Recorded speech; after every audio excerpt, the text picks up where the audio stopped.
Welcome back to Nini's Nest.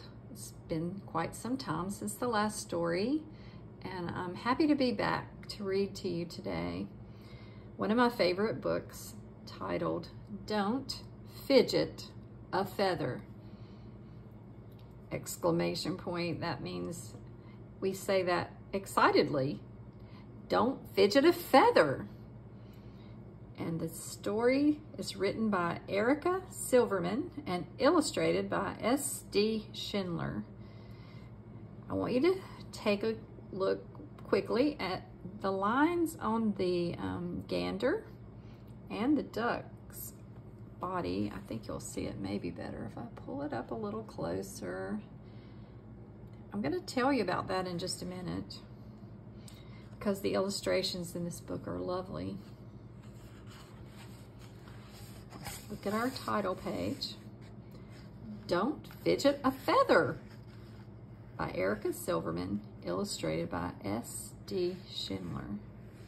Again, we see Gander and the duck there by the water. And before I begin the story on this page, I want to flip to the back of the book and read just a few things to you about the author and the illustrator. Erica Silverman is the author of several distinguished picture books, including Mrs. Peachtree and the 8th Avenue Cat, Big Pumpkin, On Grandma's Roof, and she has won awards. In fact, one was won for this book we're about to read. The author lives in Los Angeles, California at the point of this writing of the book, which was in 1994. So it's been down here somewhere. It says that this author has been writing for 20 years. So now it's been about 30 years actually since this book was printed. And she tells about the illustrations, the illustrator, S.D. Schindler, says that she did the illustrations on pastel papers with colored pencils. Much of the detail is achieved by drawing on the paper with a mechanical pencil first, creating a groove in the paper. Colored pencil is then applied. The areas grooved out do not become colored, and a line, the color of the paper, is created. This method was especially handy for drawing feathers with a minimum of fidgeting. I think she's teasing about that part. So I'm going to pick up the book. This is the last page. Try not to peep at the last page words. Just look at the picture. And you can see almost like little white grooves or lines which make up the feathers here. So that's where she used the mechanical pencils and kind of made a little deep crevice on the paper or groove. And that way when the colored pencil went on, it didn't stick in those areas. I think that's a really beautiful type of art. So let's get back to page 1. This is a book about a gander and a duck, and they're trying to see who is the champion or the greatest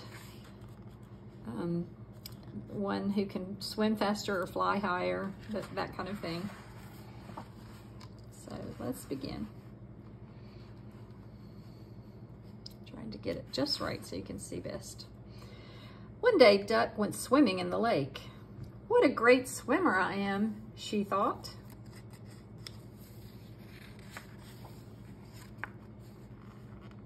Over here. Just then, she heard a big splash.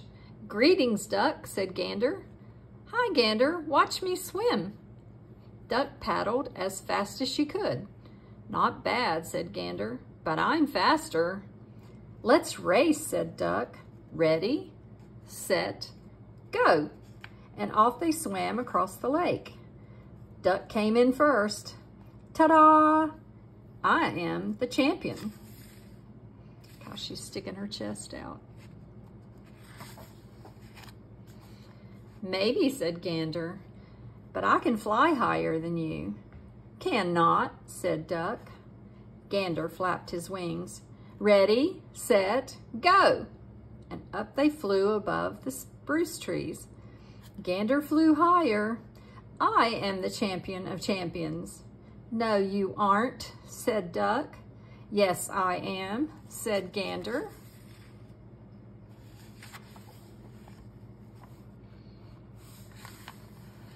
Thud, thump. They landed side by side. Duck fluffed out her feathers. She waddled back and forth. Finally, she turned to Gander. Let's have a freeze-in-place contest, she said. Don't move. Don't talk. Don't fidget a feather. And the winner will be the one and only true and forever champion of champions. That's me, said Gander. We'll see, said Duck.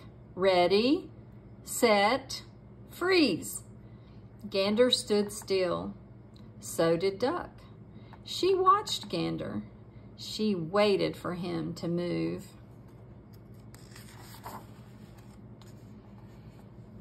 A bee flew out of the bushes. Bzzz. It zigged around hit Gander's head. Bzzz. It zagged around his tail. It won't be long, thought Duck, before I will be the one and only true and forever champion of champions. But Gander did not move. The bee zigzagged toward Duck. Bzzz. It hovered over her head. Bzzz. It landed on her neck. Duck did not move one muscle. She did not quack one quack. She did not fidget one feather. The bee flew away.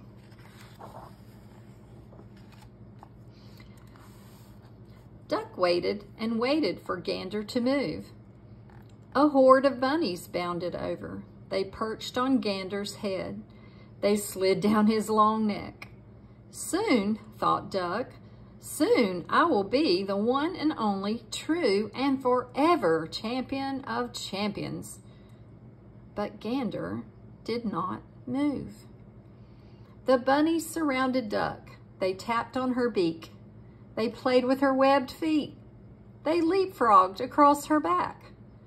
Duck did not move one muscle. She did not quack one quack. She did not fidget one feather. At last, the bunnies hopped away. Duck waited and waited and waited for Gander to move. Caw, caw, caw. A cluster of crows swooped down. They circled around Gander's head. They landed on Gander's back. They bounced up and down.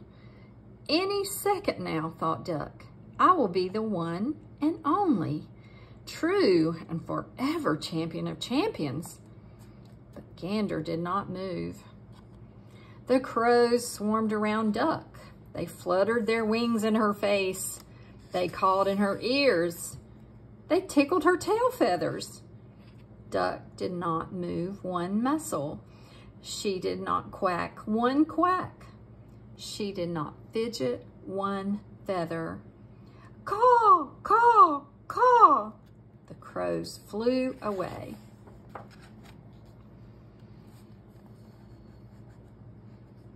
A sudden wind gusted up. Clouds of dust rose into the air. Branches swayed and leaves scattered. Whoosh! The wind blew Gander into a grove of dandelions. Whoosh! It knocked Duck into a mulberry bush. After a long, long time, the wind settled down to a sighing breeze. Half a second more, thought Duck, and I will. Along came Fox. What luck! Fox's nose quivered with delight. Dinner tonight and dinner tomorrow. Dinner just waiting to be cooked. Out of the corner of her eye, Duck could see Gander. Gander did not move. Then neither will I, thought Duck.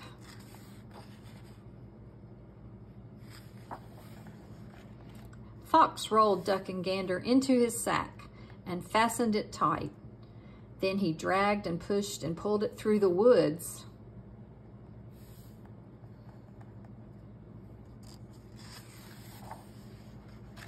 Fox took Duck and Gander out and set them down next to each other.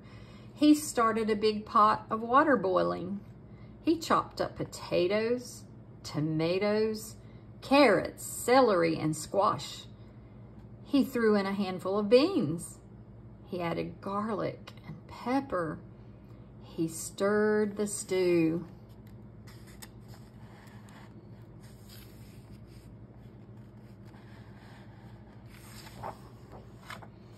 Then he turned and looked at Gander.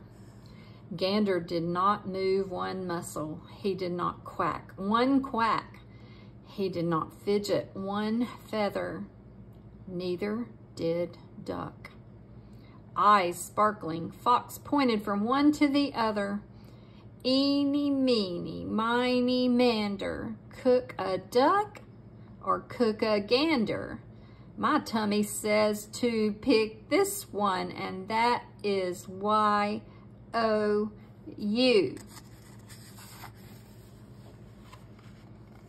Fox carried Gander over to the pot. Gander has to move now, thought Duck, but Gander did not. Fox opened the lid. Clouds of hot steam billowed out. Move, Gander, please move, thought Duck, but Gander did not. What if Gander can't move, thought Duck? What if he's too afraid? Fox lifted Gander high. In we go. Whack! Don't cook my friend, Duck snapped at Fox's tail. She nipped at his nose. Help! Help! Fox dropped Gander and went running off into the woods. Duck and Gander watched him go. Duck sighed. Well, Gander, I guess you win the freeze in place contest. Maybe, said Gander, but you, Duck, are the one and only true and forever champion of champions. I am? Duck stared at Gander. Then she smiled and puffed out her feathers. Yes, I suppose I am. Gander peeked into the pot. Smells good. Shall we eat? And they ate the whole pot of Fox's delicious vegetable stew. I love the happy ending to this story, and I'm really happy that these two friends were able to work out their contest. They both were winners. I hope you enjoyed this story, and I hope you'll share Nini's Nest with your friends. If you haven't subscribed yet, subscribe so that you can hear every story that I read, and you can go back and read stories over again that you thought were your favorites. Have a great day, and don't fidget a feather.